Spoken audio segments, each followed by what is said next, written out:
Highways ఈరోజు కవిత MLC కవిత కల్వకుంట్ల చంద్రశేఖర్ రెడ్డి కూతురు కవిత ఇంకా కూడా వీళ్ళ దగ్గర విషయం అంతా అయిపోయి తెలంగాణ ప్రజలు వీళ్ళ నొస్తూర్పేంటో తెలుసుకుని చీకొడుతూ ఉంటే ఇంకా తెలంగాణ ప్రజలు రెచ్చగొడటానికి ఆంధ్ర ఆంధ్ర ఆంధ్ర అన్నదని వాడుకుంటున్నారు. ఏ రకంగా? ఆంధ్ర బిర్యానీని ఒకప్పుడు కేసీఆర్ పేడ అన్నాడు. ఆంధ్ర బిర్యానీ మనం తింటామా, అదేంటో మన కేసీఆర్ చెప్పిండు కదా అంటూ ఓవరాక్షన్ చేస్తూ రీసెంట్గా డైలాగ్ పెట్టాం. అది ఎంత వైరల్ అవుతుందంటే తిట్టకుండా తిడుతున్నారు అంతా కూడా. చివరికి బిర్యానీ అంటే తెలంగాణనా, బిర్యానీ అంటే హైదరాబాదా, అసలు తెలంగాణ వంటకం అంటే ఏంటో తెలుసా? పచ్చి పులుసు. తెలంగాణ వంటకం అన్నప్పుడు ఇంకా చాలా ఉన్నాయి. ఇలా నాకు తెలంగాణ కాదు, సో నాకు తెలియవండి, ఏమనుకోవద్దు. బట్ బిర్యానీ అంటే తెలంగాణ కాదండి. ఈ బిర్యానీ అంటే ఎవరిది? మొఘలులు, ఆ తర్వాత ముస్లింలు ఎవరైతే ఉన్నారో పాలకులు విదేశాల నుంచి మన దగ్గరికి Persia, Iran, Iraq, Afghanistan like అక్కడి నుంచి వచ్చినటువంటి ముస్లింలు, ఆ ప్రభువులు ఎవరైతే ఉన్నారో, పాలకులు ఎవరైతే ఉన్నారో, ఈ బిర్యానీలో త్వరగా ఎనర్జీ వచ్చింది అన్నట్టుగా మసాలాలు గిషాలు మొత్తం యాడ్ చేసి పోషకాహారం అన్నట్టుగా ఆ మటను, బీఫ్, చికెన్ లైక్ అవి యాడ్ చేసి ఈ బిర్యానీ ఫస్ట్ తయారు చేసింది సైనికుల కోసం. ఆ తర్వాత అందరూ నార్మల్ వాళ్ళకి అలవాటు అయిపోయారు. అదేదో తెలంగాణ బ్రాండ్ అన్నట్టు. బిర్యానీ తెలంగాణ బ్రాండ్ కాదు, అసలు బిర్యానీ మనది కాదు. అటువంటి దాన్ని మనదన్నట్టు తెలంగాణ ప్రజలను భ్రమింపజేస్తూ అండ్ ఆంధ్ర బిర్యానీ అంటే పేడ వంటకం అన్నట్టు కేసీఆర్ అన్నట్టు మీకు గుర్తుంది కదా, మనం తింటామా? ఈ కేసీఆర్ రోజే ఇంటికి వెళ్ళి రాయలసీమలో తిన్నది ఏంటిది మరి? అదే పేడ.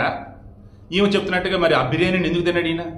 నాకు ఎక్కడ చీ అనిపిస్తుంది అంటే వైసీపీ వాళ్ళకి సంబంధించి ఈ బీఆర్ఎస్లకు సంబంధించి ఏ టాపిక్ తీసుకున్నా కంపరం పడుతుంది, కానీ కొన్ని అంశాలు ఖచ్చితంగా టచ్ చేయాలి. అలా ఇది కూడా టచ్ చేయాలన్నమాట.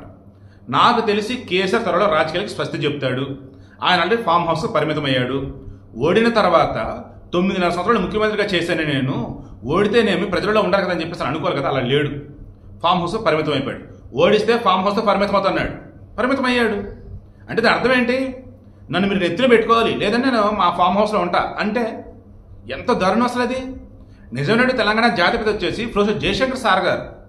ఆయన కథ అసలు ఈయన జాతిపిత అంటే హడావుడి చేస్తూ ఈమె వచ్చేసి ఇక్కడ ఢిల్లీ లిక్కర్ కేసులు ఇరుక్కొని మన కేటీఆర్ సైతం వచ్చేసి నానా రకాలుగా మాట్లాడాడు. ఆ కేటీఆర్ కూడా నోరు జారుతా ఉన్నాడు. ఈమె కూడా చివరికి ఫ్యామిలీ మొత్తం సిచ్యువేషన్ ఎలా ఉందంటే తెలంగాణ వచ్చి లాభపడిన వాళ్ళలో ఫస్ట్ ప్లేస్లో ఉండేది వీళ్ళు, తర్వాత రాళ్ళు కూర్చుని తిన్న తరగనటువంటి ఆస్తి సంపాదించింది వీళ్ళు అనే విషయం అందరికి అర్థమైపోయింది. ఈ మూమెంట్లో రాజకీయంగా అన్నప్పుడు ఎండ్ కార్డు పడుతుందని చెప్పేసి భయం వేసేసి మరలా ఆంధ్రాని రెచ్చగొడుతూ ఆంధ్ర ప్రజలను ఇక్కడ బూచిగా చూపిస్తూ అసలు గోదావరి ప్రాజెక్టు అన్నప్పుడు దానికి సంబంధించిన నీళ్ళకి సంబంధించి వాడుకోవడానికి బనకచర్లు అన్నా కానీ ఏపీలో ఎక్కడ కూడా తెలంగాణ అసలు ఇబ్బందే ఉండదు. ఈరోజు చంద్రబాబు నాయుడు సార్ అదే చెప్పాడు. ఏపీలో కానీ తెలంగాణలో కానీ గోదావరి నీటి విషయంలో ఎవరికి అడ్డంకులు లేవు, ఎవరికి అభ్యంతరాలు లేవు, ఎన్ని ప్రాజెక్టులను కట్టుకుని అన్నాడు ఆయనే. దాని బనకచర్లకు సంబంధించి ఈ బీఆర్ఎస్లు ఏవైతే రైజ్ చేస్తున్నారో, కాంగ్రెస్లో ఏదైతే బీఆర్ఎస్ స్టాఫ్లు కూడా మాట్లాడుతున్నారో కూర్చొని మాట్లాడుకుందాం, సెటిల్ చేసుకుందాం, అంతే తప్ప గొడవలు అయితే వద్దు అని చెప్పి ఆయన అన్నాడు. ఆయన సార్ రెచ్చగొట్టాలన్నట్టుగా హరీష్ రావు, విద్యుశాఖ జితేందర్ రెడ్డి, జోగేంద్ర రెడ్డి ఎవరు ఉన్నారు నల్గొండ జిల్లా అతను జగదీష్ రెడ్డి అనుకుంటా. ఈమె కవిత దొరికినప్పుడల్లా ఆంధ్ర ప్రాంతానికి సంబంధించి బుజ్జిగా చూపాలి, చివరికి తినే అన్నాన్ని కూడా దానిని కూడా ఏదో అసలు కొరత వరకు చూపాలన్నట్టు వీళ్ళ ఫ్యామిలీ ఉన్నారు అంటే, వీళ్ళ నాయకులు ఉన్నారంటే. మరలా చెప్తున్నా, 2023 ఎన్నికలకు ముందు ఇక్కడ బీఆర్ఎస్ గవర్నమెంట్ అధికారంలో ఉన్నప్పుడు కూడా చెప్పారు, అక్కడ వైసీపీ గవర్నమెంట్ అధికారంలో ఉన్నప్పుడు కూడా చెప్పారు, తెలంగాణకి బీఆర్ఎస్ ఎంత ప్రమాదకరమో ఏపీకి వైసీపీ అంతమించి 10 అంతల ప్రమాదకరం. వాళ్ళు అంతే, వాళ్ళ నాయకులు అంతే, వాళ్ళ మైండ్ సెట్ కూడా అంతే ఉంది. ఏ కాడికి ప్రాంతీయవాదాలు రెచ్చగొట్టాలి, అభివృద్ధిని కావచ్చు, సంక్షేమాన్ని కావచ్చు, అది తర్వాత పక్కన పెట్టేసి ఏ కాడికి మనోభావాలని రెచ్చగొడుతూ లేకుండా భ్రమలో జనాన్ని ఉంచేలా చేసి లాభం పొందాలి, లబ్ధి పొందాలి, ఇదే బతుకున్నట్టుగా ఉన్నారు. అక్కడ వాళ్ళని, ఇక్కడ వీళ్ళని. ఇక వీళ్ళకి దగ్గరగా ఉంటారా, దూరంగా ఉంటారా, మీ చాయిస్.